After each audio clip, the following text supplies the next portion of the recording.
കൃഷ്ണായ വാസുദേവായ ഹരയേ പരമാത്മനി പ്രണതക്ലേശനാശായ ഗോവിന്ദായ നമോ നമഃ. ശ്രീമദ് ഭാഗവതം ഏകാദശ സ്കന്ധം അധ്യായം 12 നമ്മൾ ശ്ലോകം 22 ചെയ്തു. അപ്പോൾ സംസാരത്തിനെ ഒരു വൃക്ഷമായിട്ട് കരുതുക. അപ്പം ഞാൻ എന്ത് ചെയ്യാച്ചാൽ ഇനി കുറച്ച് ശ്ലോകങ്ങൾ ആ വൃക്ഷത്തിൻ്റെ എക്സ്പ്ലനേഷനാണ്. അപ്പോൾ ഞാൻ അടുത്ത 22 പറഞ്ഞു കുറച്ച്. അപ്പോൾ ബാക്കിയുള്ള 2-3 ശ്ലോകം കൂടി ഇതന്നെയാണ്. അതുകൊണ്ട് ഞാൻ ആ സംസാര വൃക്ഷത്തിന് എനിക്ക് മനസ്സിലായ പോലെ ആദ്യം ഒന്ന് പറയാം, എന്നിട്ട് ബാക്കി ശ്ലോകങ്ങളിലേക്ക് കിടക്കുമ്പോൾ നമുക്ക് കുറച്ചും കൂടി എളുപ്പമുണ്ടാവും എന്ന് എനിക്ക് തോന്നുന്നു. അപ്പോൾ ആദ്യത്തെ ഒരു ശ്ലോകത്തിൽ പറഞ്ഞത് എന്തായാലും നമുക്ക് നല്ല പറഞ്ഞു. എന്താ പറയുക, ഈ സംസാര വൃക്ഷത്തിന് പുണ്യം പാപം എന്ന് പറഞ്ഞ 2 വിത്തുകളുണ്ട്. പിന്നെയോ അതിൻ്റെ വേരുകൾ എന്താണ്? വാസനകൾ, നമ്മുടെ ജന്മവാസനകളാണ് വേരുകൾ സംസാരവൃക്ഷത്തിൻ്റെ. പിന്നെ പുണ്യവും പാപമാണ് വിത്ത്. അതായത് നമ്മൾ പണ്ട് ചെയ്ത പുണ്യപാപങ്ങളെ കൊണ്ടാണ് നമ്മൾ ഈ സംസാരത്തിലേക്ക് വരണതേ. അപ്പോൾ അതില്ലെങ്കിൽ പിന്നെ സംസാരമില്ല. ഈ സംഹാരത്തിൻ്റെ സമയത്ത് ഭഗവാനിൽ അലിഞ്ഞു ചേർന്ന എല്ലാ ജീവന്മാരുടെയും പ്രാരബ്ധകർമ്മം അവരനുഭവിച്ച് കഴിഞ്ഞിട്ടില്ല. ആ പ്രാരബ്ധകർമ്മങ്ങളെ പുണ്യവും പാപവും അനുഭവിക്കാനായിട്ടാണ് പിന്നെയും ഭഗവാൻ സൃഷ്ടിക്കുന്നത്. അല്ലെങ്കിൽ നമുക്ക് ഒരിക്കലും ഭഗവാനെ പ്രാപിക്കാൻ പറ്റില്ല. അത് കഴിഞ്ഞിട്ട് വേണേ, എല്ലാ പാപങ്ങളും നശിച്ചിട്ട് വേണം. അപ്പോൾ അതിനു വേണ്ടിയാണ് ഭഗവാൻ സൃഷ്ടിക്കുന്നത്. അതുകൊണ്ടാണ് പറഞ്ഞത് പുണ്യവും പാപമാണ് ബീജങ്ങളാണ്. ആ പുണ്യപാപങ്ങളുടെ ഫലം അനുഭവിക്കാനാണ് ഓരോ ജീവിയും ശരീരം എടുക്കണതേ. അതുകൊണ്ട് പുണ്യവും പാപവും വിത്തുകൾ. പിന്നെ നമ്മുടെ വാസനകളാണ് അതിനെ വളർന്ന് വലുതാക്കാൻ ഉള്ള വേരുകൾ. പിന്നെയോ ഈ മായയിലത്തെ സത്വരജസ്തമോ ഗുണങ്ങളാണ് 3 വലിയ തടികൾ, 3 വലിയ ബ്രാഞ്ചസ്, തടി എന്ന് പറയുന്നല്ലേ. പിന്നെ പഞ്ചഭൂതങ്ങളാണ് 5 വലിയ ബ്രാഞ്ചസ്. ഈ തടിയല്ല, തടിയുമ്പിലും താരതമ്യേന വലിയ ശാഖകൾ. പിന്നെയോ ഈ വിഷയം ഉണ്ടല്ലോ, അതായത് ഈ ശബ്ദം, സ്പർശം, രൂപം, രസം, ഗന്ധം, ഇങ്ങനത്തെ വിഷയങ്ങളാകുന്ന 5 രസങ്ങളാണ് ഉള്ളത് ആ ചെടിക്ക്.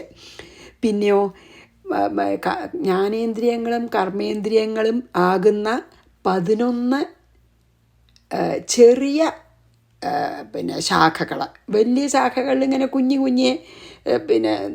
ഇതുണ്ടാവുമല്ലോ, മരം ചെറിയതായിട്ടുള്ള ശാഖകൾ ഉണ്ടാവുമല്ലോ, ബ്രാഞ്ചസ്. അത് സബ് ബ്രാഞ്ചസ് ആണ്. 5 കർമ്മേന്ദ്രിയങ്ങളും 5 ജ്ഞാനേന്ദ്രിയങ്ങളും. പിന്നെ വാതവും പിത്തവും കഫവും എന്താണ്? 3 തോലുകളാണ്, 3 ലെയർ. ആ തടിയുമ്പിലുള്ള 3 ലെയർ. പിന്നെ അതിന് 2 തരം പഴമാണ് ഇതിലുള്ളത്. ഒന്ന് സുഖം, ഒന്ന് ദുഃഖം. അങ്ങനെ 2 പഴങ്ങളുണ്ട്. അമ്പിലിരിക്കണ 2 പക്ഷികളിരിക്കുന്നുണ്ട് ആ മരത്തുമ്പിൽ. അതൊന്ന് ജീവാത്മാവും ഒന്ന് പരമാത്മാവുമാണ്. മാത്രമല്ല ഈ മരം, ഈ സംസാരവൃക്ഷം സൂര്യലോകം വരെ വലിപ്പമുള്ളതാണ്, അതുവരെ വ്യാപിക്കുന്നതാണ്. ഇനി അടുത്ത ശ്ലോകങ്ങൾ ഇത് നമ്മൾ പറഞ്ഞു 22. ഇനി 23 എന്താ പറയുന്നത് വെച്ചാൽ, ഈ സംസാരവൃക്ഷത്തിൻ്റെ ഫലങ്ങളിൽ ഒന്ന് ദുഃഖം ഒന്ന് സുഖമാണ്. അതിൻ്റെ ഫ്രൂട്ട്സ് പറഞ്ഞുല്ലോ. ആ ദുഃഖത്തിനെ നമ്മൾ സാധാരണ ഗൃഹസ്ഥന്മാരെ അനുഭവിക്കണു. എന്നാലോ നിത്യസുഖം ആരാ അനുഭവിക്കണത്? അതിൽ ത്യാഗികൾ, ഒന്നുകിൽ ത്യാഗികൾ, അല്ലെങ്കിൽ അതിൽ തന്നെ വേറൊരു പക്ഷിയുണ്ട് പറഞ്ഞില്ലേ, ഈശ്വരൻ എന്നുള്ള പക്ഷി. ഒരു ദുഃഖം അനുഭവിക്കുന്നില്ല, എപ്പോഴും ആനന്ദത്തിലാണ്. ഈ 2 പക്ഷികളിൽ ഒന്ന് ജീവാത്മാവും പരമാത്മാവുമാണ്. ജീവാത്മാവ് ഈ സംസാരവൃക്ഷത്തിൻ്റെ ഫലം ആയിട്ടുള്ള ദുഃഖത്തിനെ അനുഭവിച്ചു കൊണ്ടേയിരിക്കുന്നു. എപ്പോഴും ഭയവും ദുഃഖമാണ് ജീവാത്മാവിന്. അതായത് സുഖമാണെന്ന് തോന്നുന്ന സമയത്തും സുഖം നഷ്ടപ്പെടുമെന്നുള്ള ഭയമുണ്ടേ. അപ്പോൾ ദുഃഖവും ഭയമെന്ന് പറയാം എപ്പോഴും. പിന്നെ ഈ മരണം വരണതിനെ കാണുന്നുണ്ടല്ലോ. അപ്പോൾ മരണം ഇങ്ങനെ വരുന്ന, അപ്പോൾ അതും ഒരു പേടിയും ഭയവും ദുഃഖവും. പക്ഷെ മറ്റേ പക്ഷി ഈ സംസാരമായിട്ടൊന്നും ബന്ധമില്ലാത്തതുകൊണ്ട്, ഞാൻ അഹന്തയും മമതയില്ലാത്തതുകൊണ്ട് നിത്യസുഖമായിട്ടിരിക്കേണ്ട മറ്റേ പക്ഷി. അതാണ് പറഞ്ഞത്, ജീവാത്മാവ് സുഖം എന്നുള്ള പഴം, ദുഃഖം എന്നുള്ള പഴവും പരമാത്മാവ് സുഖം എന്നുള്ള പഴവും അനുഭവിക്കുന്നു. എന്താ കാരണം വെച്ചാൽ, ഈ പരമാത്മാവിന് ഈ വിശ്വാകാരമായിട്ട് കാണുന്ന നാനാരൂപ വിധത്തിലുള്ള ഈ സംസാരം മുഴുവൻ ആ ബ്രഹ്മം തന്നെയാണെന്നുള്ള അറിയാം. അതാണ് മായ കൊണ്ട് ബഹുരൂപനായി കാണുന്നത് ശരിക്ക് ആ ഏകനായിട്ടുള്ള പരമാത്മാവാണ് എന്ന് അറിയാം. പിന്നെ ഈശ്വരനും പിന്നെ നല്ല ജ്ഞാനികൾക്കും. അപ്പം ജ്ഞാനികൾക്കും എന്നും സുഖം തന്നെ എപ്പോഴും ദുഃഖം അനുഭവിക്കുന്നില്ല. എന്താ ജ്ഞാനികൾക്ക് അങ്ങനെ എപ്പോഴും ഈശ്വരനെ പോലെ സുഖം തന്നെ അനുഭവിക്കണം എന്ന് വെച്ചാൽ അവർക്ക് ആത്മാവാണെന്ന് അറിയാം. ഈ കാണുന്നത് മുഴുവൻ ബ്രഹ്മം തന്നെയാണ് എന്ന് ഒരു ഗുരുവിൻ്റെ പിന്നെ കാരുണ്യം കൊണ്ടോ അല്ലെങ്കിൽ വായിച്ചിട്ട് മനസ്സിലാക്കി സ്വയം ഭഗവാൻ തന്നെ, അതായത് പ്രത്യക്ഷ ഗുരുവായിട്ടുള്ള ഭാഗവതം പോലുള്ള പുസ്തകങ്ങളിൽ നിന്നോ പ്രത്യക്ഷ ഭഗവാനായിട്ടുള്ള ഭാഗവതം പോലുള്ള പുസ്തകങ്ങളിൽ നിന്നോ അല്ലെങ്കിൽ ശരിക്കുള്ളൊരു ഗുരുവെന്നോ ജ്ഞാനികൾ മനസ്സിലാക്കിയിരുന്നു എന്ത് ഈ വിശ്വാകാരമായി നിൽക്കുന്ന സകലതും അല്ലെങ്കിൽ ഈ വിശ്വത്തിൽ കാണുന്ന സകലതും പരമാത്മാവ്, ഏകനായ പരമാത്മാവ് തന്നെയാണ് ബഹുരൂപനായി കാണപ്പെടുന്നതെന്ന് അറിയാം. അതായത് അവർക്ക് ആ തത്വം, ഈശ്വര തത്വം അറിയാം.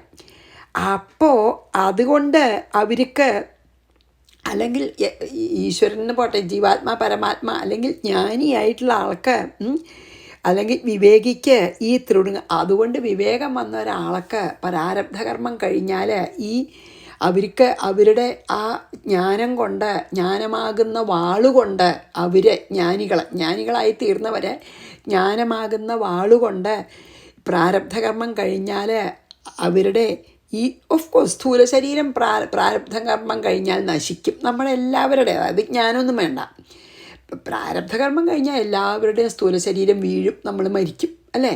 പക്ഷേ ലിംഗശരീരം പിന്നെ സൂക്ഷ്മ ശരീരം, എന്നിട്ട് അതിൽ വാസനകളൊക്കെ ഉണ്ടെങ്കിൽ അതനുഭവിക്കാൻ, അതിൻ്റെ കർമ്മഫലം അനുഭവിക്കാൻ പിന്നെയും ജനിക്കുകയാണല്ലോ ചെയ്യണത്. പക്ഷേ ജ്ഞാനം ഉദിച്ച ഒരാളെന്താ ചെയ്യണം വെച്ചാൽ പ്രാരബ്ധകർമ്മം കഴിയണ വരെ ഈ സ്ഥൂല ശരീരത്തിലിരിക്കും. ആ സ്ഥൂല ശരീരം വീണ് കഴിഞ്ഞാൽ അവർ ജ്ഞാനിയായിട്ടുള്ള അല്ലെങ്കിൽ വിവേകിയായിട്ടുള്ള താൻ ആത്മാവാണെന്ന് ബോധ്യം വന്ന അനുഭവമായിട്ടുള്ളൊരു ജ്ഞാനി ലിംഗശരീരത്തിനെ ജ്ഞാനമാകുന്ന വാളുകൊണ്ട് നശിപ്പിക്കും. എന്നിട്ട് പരമാത്മാവിനെ പ്രാപിക്കും. അവർക്ക് പിന്നെ ആദ്യ രണ്ടാമത് ജന്മമില്ല. അങ്ങനെ ജ്ഞാനിയായ ഒരാൾക്ക് പിന്നെ ഒരു സാധനങ്ങളും വേണ്ട. ഇപ്പോൾ ഈ ദേഹം വീഴുന്നതിന് മുമ്പ് തന്നെ ജീവൻ മുക്തനായ ഒരാൾക്ക് പിന്നെ നമ്മളൊക്കെ ചെയ്യണ സാധനങ്ങളൊന്നും വേണ്ട. കാരണം ഞാൻ ആരാണെന്ന് അറിഞ്ഞു കഴിഞ്ഞു. അതാണ് ഇതിൽ പറഞ്ഞത് കേട്ടോ. അപ്പോൾ ഈ സത്വം രജസ് തമസ്സൊക്കെ ബുദ്ധിയുടെ ഗുണങ്ങളാണ്, ആത്മാവിൻ്റെ അല്ല. അപ്പോൾ ആദ്യം സത്വഗുണം ഉപയോഗിച്ച് സാത്വികായിട്ട് രജോ ഗുണത്തിനെയും തമോ ഗുണത്തിനെയും നശിപ്പിക്കണം. എന്നിട്ട് പിന്നെ സത്വഗുണം കൊണ്ട് തന്നെ സത്വഗുണത്തിനെ നശിപ്പിക്കണം. എന്നിട്ട് കുറച്ച് കഴിയുമ്പോൾ സത്വഗുണത്തിനും അതീതമായിട്ട് പോവും. അങ്ങനെ സാത്വികനായിരുന്നതിന് ശേഷം സത്വഗുണത്തിനും പിന്നെ മീതയായിട്ട് പോയിട്ട് സത്വഗുണം ഇല്ലാതെയാവും. അങ്ങനെ പിന്നെ ഒന്നും പിന്നെ അപ്പം അങ്ങനെയുള്ള ഒരാൾക്ക് ഒരു സാധനങ്ങളൊന്നും വേണ്ടേ. അപ്പോഴേക്കും ഭക്തി പൂർണ്ണമായി, ജ്ഞാനം പൂർണ്ണമായി, ദേഹാഭിമാനം ഒട്ടുമില്ല. അങ്ങനെ അവർ നേരെ ഭഗവാനെ പ്രാപിക്കും. ഇതാണ് ഇനി വരാൻ പോണ ശ്ലോകത്തിലൊക്കെ. അപ്പോൾ ഇപ്പം നമ്മൾ ആ സംസാര തരുവിൻ്റെ 2 തരം പക്ഷികളും കൂടി ഉണ്ടെന്ന് പറഞ്ഞ് നിർത്തിയല്ലോ. ഇനി നമുക്ക് 23 വായിക്കാം. എന്നിട്ട് പറയുമ്പോൾ നമുക്ക് കുറച്ചും കൂടി ഒരു എളുപ്പമുണ്ടാവും എന്ന് ഞാൻ വിചാരിക്കുകയാണ്. 23 വായിക്കാം കേട്ടോ. 23 വായിക്കട്ടെ. അത് 2 ശ്ലോകം കൂടി ഉള്ളൂ, 23, 24. പക്ഷെ അത് കുറേ ഉണ്ടേ. പിന്നെ അതന്തി ചൈകം ഫലമസ്യ ഗൃധ്ര ഗ്രാമേ ചര ഏകമരണ്യവാസാഹ ഹംസ, അതായത് പരമഹംസനാണ് ഹംസ. ഏകം ബഹുരൂപമിജൈർ മായാമയം വേദ സവേദവേദം. എന്താണ് 23 പറയണ വെച്ചാൽ, ഗൃധ്ര എന്ന് പറഞ്ഞാൽ എന്താ? ഫലം ആഗ്രഹിക്കുന്ന ഗ്രാമേചര. ഗ്രാമ ഈ എപ്പോഴും പിന്നെ ഔത്സുഖ്യമുള്ളവരൊക്കെ നമ്മളൊക്കെ ഗൃഹസ്ഥന്മാരാണ്. അതായത് ഈ ലൗകികമായിട്ടുള്ള ആഗ്രഹങ്ങൾ, അല്ലെങ്കിൽ വീട്ടിൽ ഒരു വീടായിട്ടിരിക്കുന്ന ഗൃഹസ്ഥനെ എപ്പോഴും ഞാൻ എൻ്റെ എന്നുള്ള വിചാരമൊന്നും മാറാത്തതുകൊണ്ട് ലൗകികമായിട്ടുള്ള ആഗ്രഹങ്ങളും അതിനു വേണ്ടി കർമ്മങ്ങൾ ചെയ്യുമല്ലോ, അങ്ങനെയുള്ളവരെ പറയണം.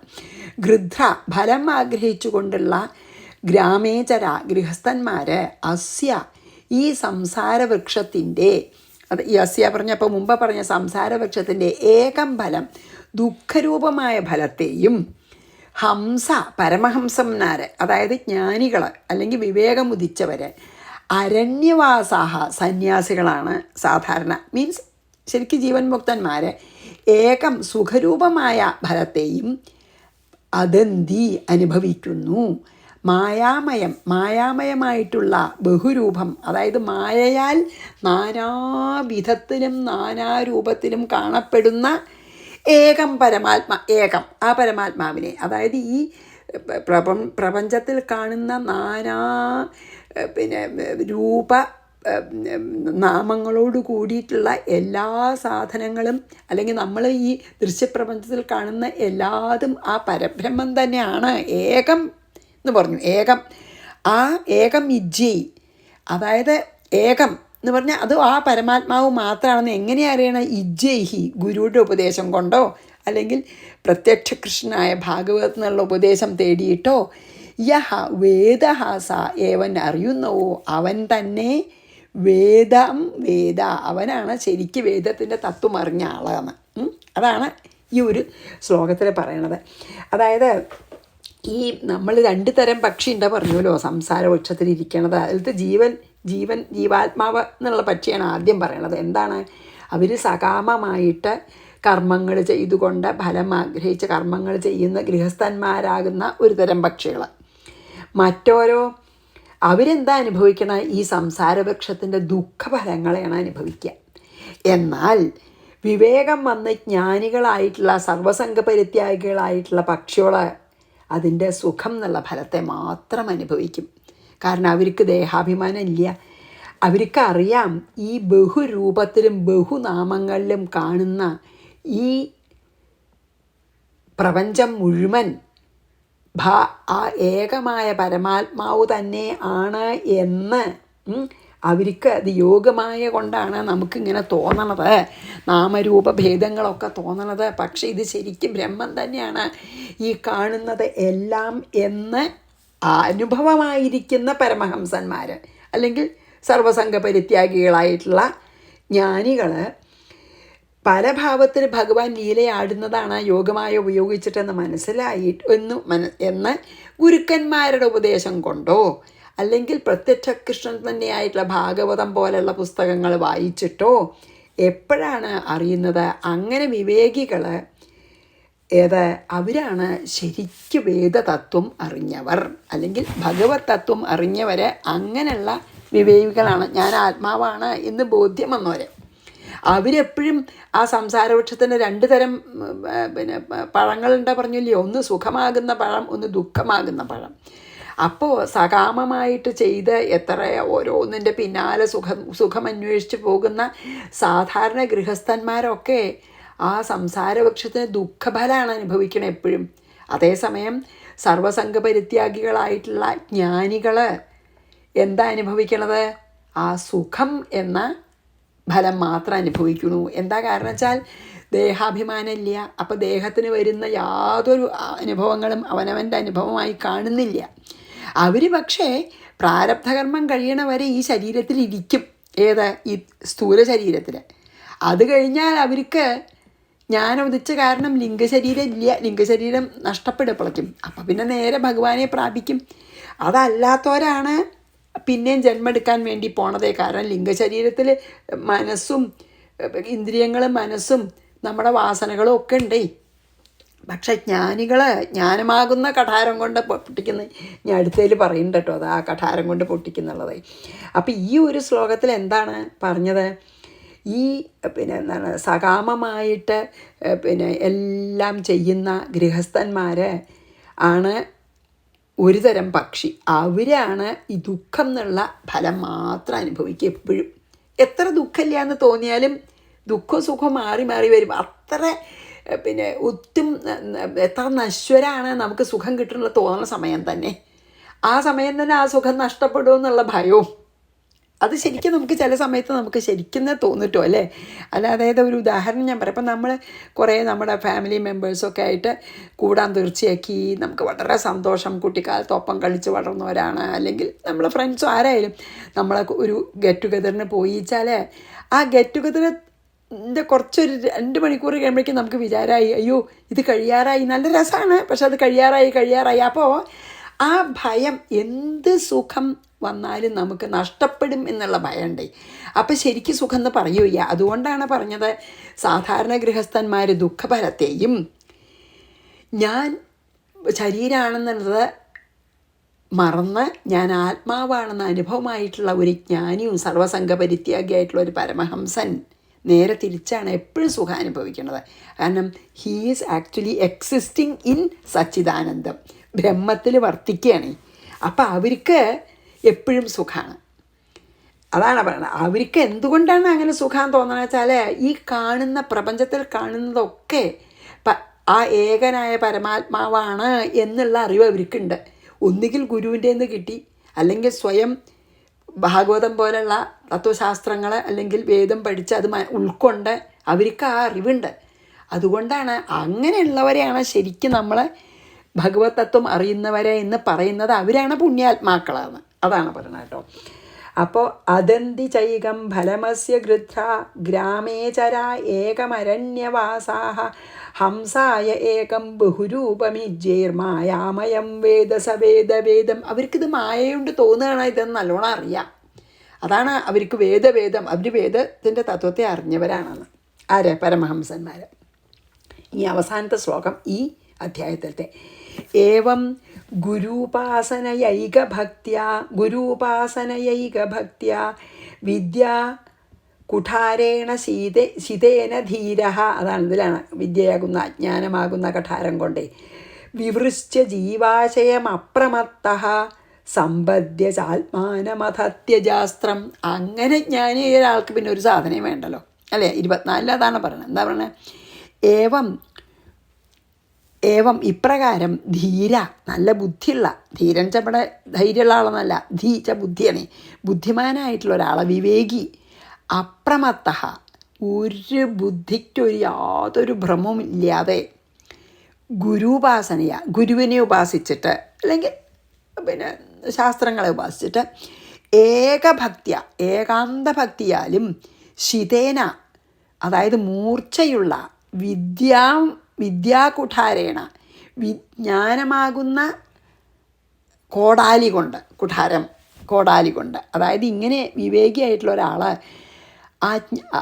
അതായത് ജ്ഞാനിയായിട്ടുള്ള ഒരാൾ തനിക്ക് ലഭിച്ച ജ്ഞാനമാകുന്ന കോടാലി കൊണ്ട് അല്ലെങ്കിൽ കഠാരം കൊണ്ട് ജീവാശയം, അതായത് ജീവത്തിൻ്റെ, അതായത് ഇനി അടുത്ത ജന്മം നൽകാൻ കഴിവുള്ള ഏതിനെ? സൂക്ഷ്മ ശരീരത്തെ. അതാണല്ലോ, സൂക്ഷ്മ ശരീരം കൊണ്ടാണ് നമ്മൾ പോവുക. നമ്മൾ മരിക്കുമ്പോൾ പിന്നെ മോക്ഷം കിട്ടാറായിട്ടില്ല. നമുക്ക് ഒരുപാട് പുണ്യപാപകർമ്മങ്ങളുടെ ഫലം അനുഭവിക്കാണ്ട് കർമ്മവാസനകൾ നശിച്ചിട്ടില്ലെങ്കിൽ ലിംഗശരീരവും കൊണ്ട് നമ്മൾ പോവും. ലിംഗശരീരത്തിൽ എന്തൊക്കെയുള്ളത്? കർമ്മേന്ദ്രിയം ഉണ്ട്, നമ്മളെ ജ്ഞാനേന്ദ്രിയം, കർമ്മേന്ദ്രിയവും ജ്ഞാനേന്ദ്രിയത്തിന് ശക്തി.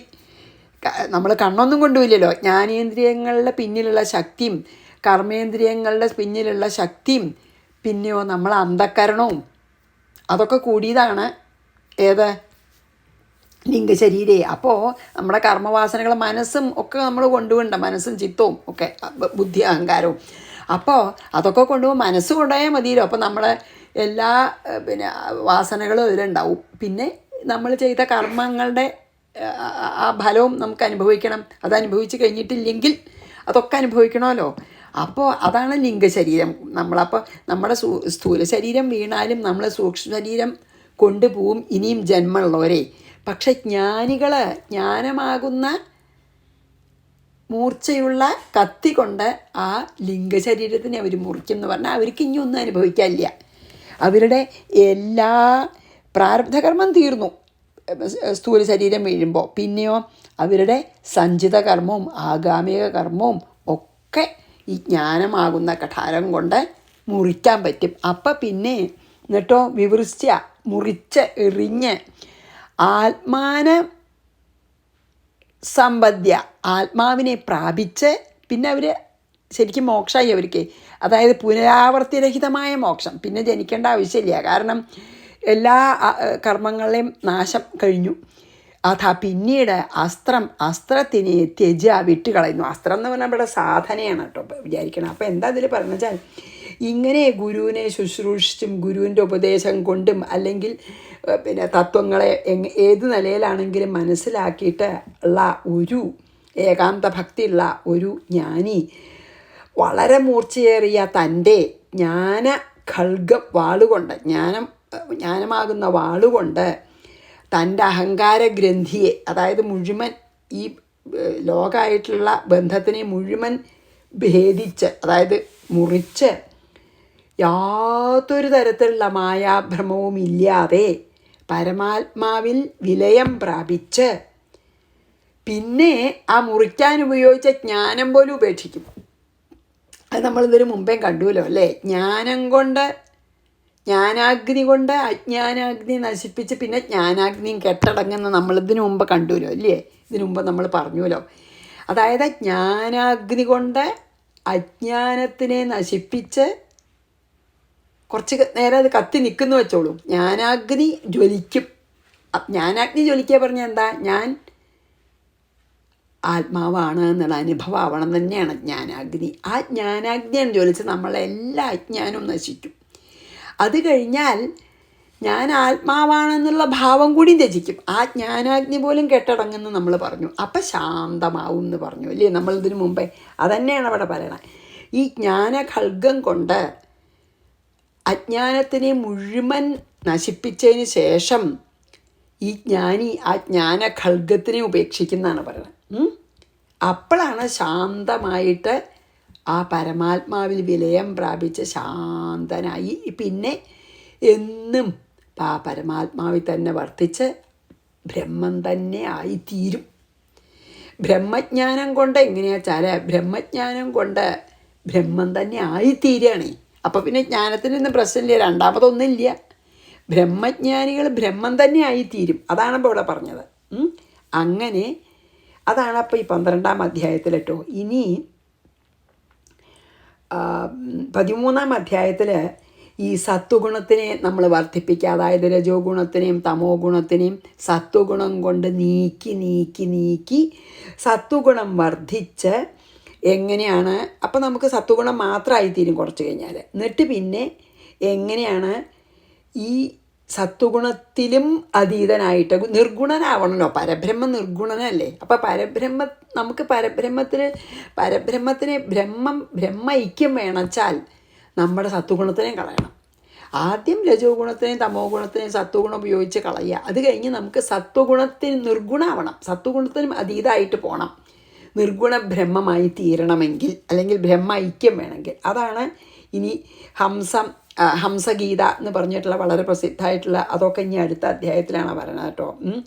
അതായത് ഈ വിദ്യയാകുന്ന പിന്നെ വാളുകൊണ്ട്, ജ്ഞാനമാകുന്ന വാളുകൊണ്ട് പിന്നെ എന്താണ് നമ്മളെല്ലാ അജ്ഞാനത്തെയും നശിപ്പിച്ച് നമ്മൾ പിന്നെ ആ ജ്ഞാനഖൽഗവും ഉപേക്ഷിക്കുന്നൊക്കെ പറഞ്ഞില്ലേ?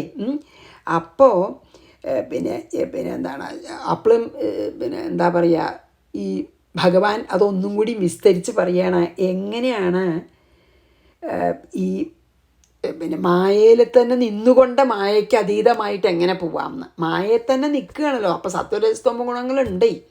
അപ്പോൾ ആ മായയിൽ തന്നെ വർത്തിക്കുമ്പോൾ നമുക്ക് എങ്ങനെ മായയ്ക്ക് അതീതമായി പോവാം എന്നൊക്കെയാണ് ഈ ഹംസഗീതം വഴിയൊക്കെ ഭഗവാൻ അടുത്ത അധ്യായത്തിൽ പറയാൻ പോണത്. അപ്പോൾ നമുക്ക് ഇന്നിവിടെ 24 വായിച്ച് നിർത്താം. അടുത്ത 13-ാം അധ്യായം നാളെ തുടങ്ങാം.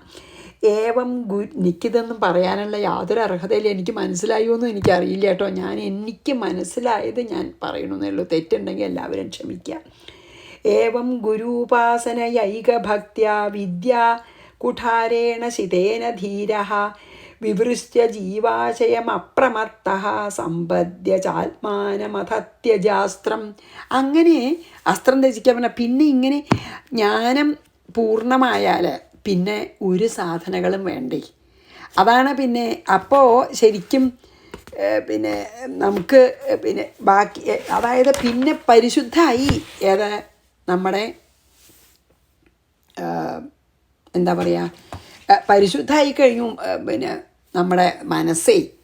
അപ്പോൾ പിന്നെ ഒന്നും നമ്മളിപ്പോൾ ചെയ്യുന്ന ഒരു സാധനങ്ങളും പിന്നെ ആ ഒരു ജ്ഞാനിക്ക് വേണമെങ്കിൽ ചെയ്യാം, അതായത് ഈ ബോഡിയിൽ ഇരിക്കുന്ന സമയത്ത് ചെയ്യാതിരിക്കുകയൊക്കെ ചെയ്യാൻ, പക്ഷേ it really doesn't matter because already ബ്രഹ്മൈക്യം വന്നു കഴിഞ്ഞിരിക്കണമല്ലോ എന്നാണ്. അതാണ് പറഞ്ഞത്. അപ്പം നമുക്കിവിടെ ഈ ഏകാദശ സ്കന്ധം 12-ാം അധ്യായമല്ലേ ഇപ്പോൾ അതിൽ നമ്മൾ കഴിഞ്ഞത് അല്ലേ? അതെ, ഇത് ശ്രീമദ് ഭാഗവതേ പാരമഹംസം സംഹിതായാം പിന്നെ 12-ാം അധ്യായം ഹംസഗീത 13-ലാണ്. ഓക്കെ. പിന്നെ പരമഹംസ്യാം സർവസംഗപരിത്യാഗോ നാമ 12-ോധ്യായ സമാപ്ത. ഇനി 13-ാം അധ്യായത്തിലാണ് ഹംസഗീത ഭഗവാൻ പറയണത്. അത് നമുക്ക് അടുത്ത ദിവസം ചെയ്യാം. ശ്രീകൃഷ്ണാർപ്പണമസ്തു. സർവത്ര ഗോവിന്ദനാമ സങ്കീർത്തനം. ഗോവിന്ദ ഗോവിന്ദ. ഗുരുവായൂരപ്പ ശരണം. സമസ്താപരാധം ക്ഷമസ്വ.